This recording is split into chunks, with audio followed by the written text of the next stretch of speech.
If you struggle with your target language or you just can't speak it, it's not because you suck at it. Your brain just isn't ready yet. See, when you were just a baby, your brain needed to absorb the whole language like a sponge, then build a whole database of language, figure out how it works, and only then was it able to produce the language that you and I and everyone on this world speaks, their native language. Now, if your goal is to speak another language using this same method, the same process, which I highly recommend because this is the way how our brains are made to develop language, then I'll explain in this video how your brain acquires language, how to replicate this process, and I'll give you some extra methods, some alternatives and tips that you can use to acquire your next language the natural way. See, this is actually not that complicated. Your brain does most of it automatically. Think about it. Do you need to think about what I'm saying right now? Do you need to think about the words that I'm saying in order for you to understand them? No, of course not. It happens subconsciously. So the only thing that you have to do is feed the brain with language, and this is the first and most important step. And there's really only one rule that you have to follow. Make sure you understand the meaning of the input, but don't think too hard about it. Here's an example. Hola, yo soy Shell de Colombia y hace unos días atrás yo estaba muy enferma, pero tengo miel y la miel es muy buena para la garganta. As long as you know what she said, then it's totally fine. Don't think about it too much, don't think about the grammar, don't rewind. Focus on the what, not the how. Focus on the meaning, not the grammar. Because the brain will take care of the how eventually. But this takes a while, and it happens unconsciously. You're not aware of it. And this is where it often goes wrong for most people. When it feels like you're not making progress, most people quit. And the problem with apps and books and traditional methods is that they do make you feel like you do make progress, and that's why most people choose doing that. But more on that in this video. That is totally different from what we're doing here. Now, the reason I showed you a fragment in Spanish is because I'm experimenting with this new method that I plan to make a video about as well. It seems really promising. Anyway, this is their timeline. You can see that they recommend that you start speaking after 600 hours of input. 600 hours of comprehensible input, or optionally 300 at least. So what do you think? Is that a lot or not? Let me know, because honestly I think it's pretty doable, and here's why. So according to this website from Continental Press, they basically provide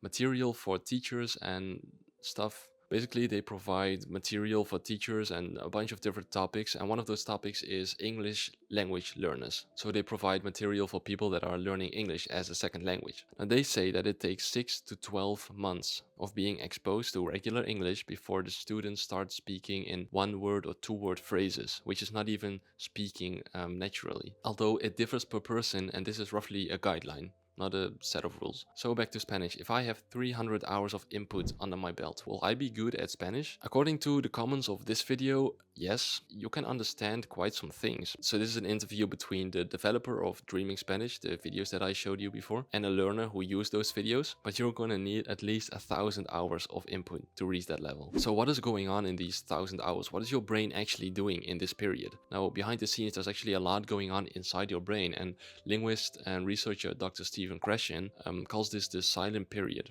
It's similar to a phase that children go through when they acquire their native language. For example, a baby who's 6 months old can't speak, but it will start babbling. For them, this is where the mouth starts to develop muscles that you need to produce speech. And similar to acquiring a second or third or whatever language, this is not the point where you start speaking yet. Before one can speak, a person must have something to speak from. Language is not, first of all, a speaking skill. Words and sentences must come from somewhere, and that somewhere is experience. Experience is required for the brain to assemble a language, is what J. Marvin Brown says, the developer of the ALG method. Now, this is a method that he started to use and teach to foreigners who came to Thailand. He started teaching it at a school, and basically he used the natural approach that Stephen Krashen researched. He made his own method. Now, in the classes, the students are not required to study grammar, they just have to listen. They have to listen to the teachers who only speak to them and use gestures, and they can't speak at all. And I found out he also wrote a book, so I want to read that and make a separate video about that. Now, Brown says that the average adult needs 800 hours of comprehensible input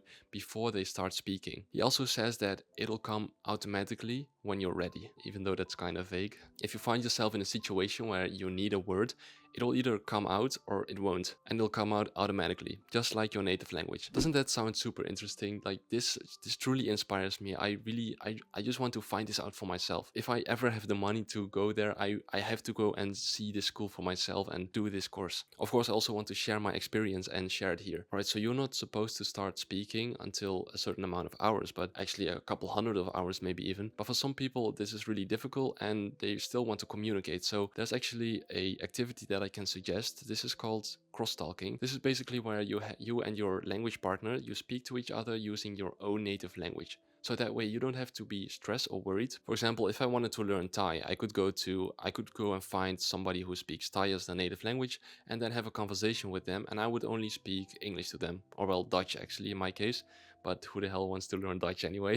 And then they would speak Thai, and so I would understand them and they would understand me, and we can both have comprehensible input but still speak our native language, which reduces the stress, and it follows the principle of, well, you don't start speaking. Now, all this research led to different people trying out different methods and teaching in different ways. And one of these people is Jeff Brown, who I made a video about. He developed his own method using the foundations that he found in the natural approach because he's very familiar with it. And he used that knowledge to develop his own method to acquire Arabic in 800 hours. And honestly, he ended up speaking quite well. I mean, I'm not an Arabic speaker, but it sounds really good, and you can see that he doesn't have to think a lot about it. It's really natural. So anyway, I made a video about that you can check out as well. So basically I broke down his method. It consists of different activities and they all have to do with comprehensible input, and it's really interesting. Now, I wish I could try this method as well, and I did reach out to a tutor to try and learn another language, acquire I should say, but for some reason they're not responding to my message, so I'll have to look for another solution. But in the meantime, I'm going to read more about this topic because it's so inspiring to see, and it makes me sad that most people are not even aware of this, despite having the ability to do it themselves. We all have our brain, we all speak our native language. And I mean, I was one of these people too, but